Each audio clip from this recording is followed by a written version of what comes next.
Credit score, ये शब्द सुनते ही अक्सर थोड़ी सी टेंशन हो जाती है ना। जब हम अपना स्कोर कम देखते हैं तो बहुत निराशा होती है और ऐसा लगने लगता है जैसे किसी वित्तीय जाल में फंस गए हों। पर बड़ा सवाल तो ये है, क्या ये वाकई एक परमानेंट प्रॉब्लम है? क्या कम स्कोर का मतलब ये है कि अच्छे लोन या क्रेडिट के दरवाजे हमेशा के लिए बंद हो गए हैं? चलिए आज इसी डर का सामना करते हैं। सच तो ये है कि जो ज्यादातर लोग सोचते हैं वो असल में एक मिथक है। ये मानना कि कम स्कोर मतलब फुल स्टॉप, ये एक बहुत बड़ी गलतफहमी है और आज हम इसी गलतफहमी को दूर करने वाले हैं। तो चलिए देखते हैं कि आज हम क्या क्या समझने वाले हैं। सबसे पहले इस कम स्कोर वाले मिथक की सच्चाई जानेंगे। फिर हम देखेंगे कि इसे एक फैसले की तरह नहीं बल्कि एक इतिहास की तरह कैसे देखा जा सकता है। इसके बाद इसे ठीक करने का पूरा एक्शन प्लान, कुछ स्मार्ट आदतें सीखेंगे और आखिर में समझेंगे कि ये सब हमारे फाइनेंशियल भविष्य के लिए इतना जरूरी क्यों है। ठीक है, तो चलिए शुरू करते हैं। सबसे पहले ये समझना जरूरी है कि आखिर ये स्कोर कम होता ही क्यों है। और देखिए, ये हमेशा किसी बहुत बड़ी गलती का नतीजा नहीं होता। जिंदगी में उतार चढ़ाव तो आते ही रहते हैं। हो सकता है कभी पैसों की तंगी का दौर आया हो, या फिर नया नया क्रेडिट कार्ड मिला और जोश जोश में खर्च ज्यादा हो गया, या बस दिमाग से ड्यू डेट निकल गई। ये सब बहुत ही आम बातें हैं जो किसी के भी साथ हो सकती हैं। और बस यहीं पर हमें सोचने का तरीका बदलने की जरूरत है। क्रेडिट स्कोर कोई पक्का फैसला नहीं है, ये कुछ और ही है। देखिए, सिबिल स्कोर बस आपके पास्ट का एक रिकॉर्ड है। ये सिर्फ ये दिखाता है कि पिछले कुछ समय में क्रेडिट को कैसे संभाला गया है। ये एक हिस्ट्री बुक की तरह है, पत्थर पर लिखी लकीर नहीं।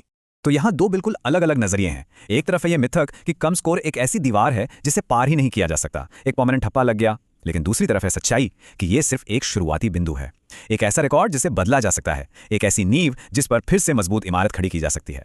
और सबसे अच्छी और सबसे जरूरी बात तो यही है, क्योंकि ये एक इतिहास है। इसे हर दिन हर समय पर किए गए पेमेंट के साथ फिर से लिखा जा सकता है।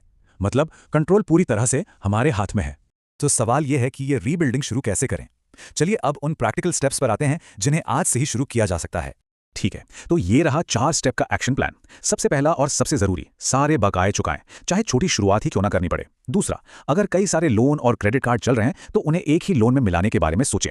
इससे मैनेजमेंट बहुत आसान हो जाता है। तीसरा, अपनी ईएमआई को कंट्रोल में लाएं। इस पर हम अगली स्लाइड में और बात करेंगे। और चौथा, क्रेडिट कार्ड की लिमिट को पूरा इस्तेमाल करने से बचें।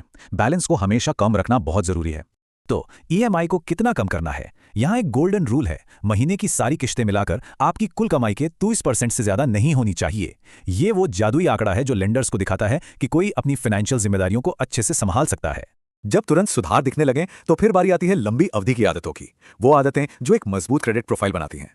चलिए अब कुछ स्मार्ट लॉन्ग टर्म आदतों पर नजर डालते हैं। पहला है क्रेडिट मिक्स। मतलब लेंडर्स को यह देखना अच्छा लगता है कि कोई सिक्योर्ड लोन जैसे होम लोन और अनसिक्योर्ड लोन जैसे क्रेडिट कार्ड दोनों को अच्छे से मैनेज कर रहा है। दूसरी बात, अपना सबसे पुराना क्रेडिट कार्ड कभी बंद ना करें। एक लंबी क्रेडिट हिस्ट्री सोने की तरह कीमती होती है। इसके अलावा बार बार नए लोन के लिए अप्लाई करने से बचें, क्योंकि इससे लगता है कि पैसों की बहुत ज्यादा जरूरत है। और आखिर में अपनी क्रेडिट रिपोर्ट को रेगुलरली चेक करते रहें। यकीन मानिए, कई बार उनमें गलतियां भी निकल आती हैं। आखिर में सवाल ये उठता है कि ये सब इतनी मेहनत क्यों करनी है? ये सारे कदम एक बड़े लक्ष्य की ओर ले जाते हैं, एक सुरक्षित और मजबूत फाइनेंशियल भविष्य। ये कोई रातों रात होने वाला जादू नहीं है, और ये कोड इस बात को बहुत खूबसूरती से बताता है। इसमें टाइम लगता है और लगातार मेहनत भी, लेकिन ये बिल्कुल मुमकिन है। तो बॉटम लाइन क्या है? एक अच्छा स्कोर सिर्फ एक नंबर नहीं है, ये एक चाबी है। ये फाइनेंशियल आजादी की चाबी है जो जरूरत के समय पर मौकों के दरवाजे खोलती है। चाहे वो घर खरीदना हो, अपना कोई काम शुरू करना हो, या किसी इमरजेंसी से निपटना हो। तो हम आपको इसी सवाल के साथ छोड़कर जा रहे हैं।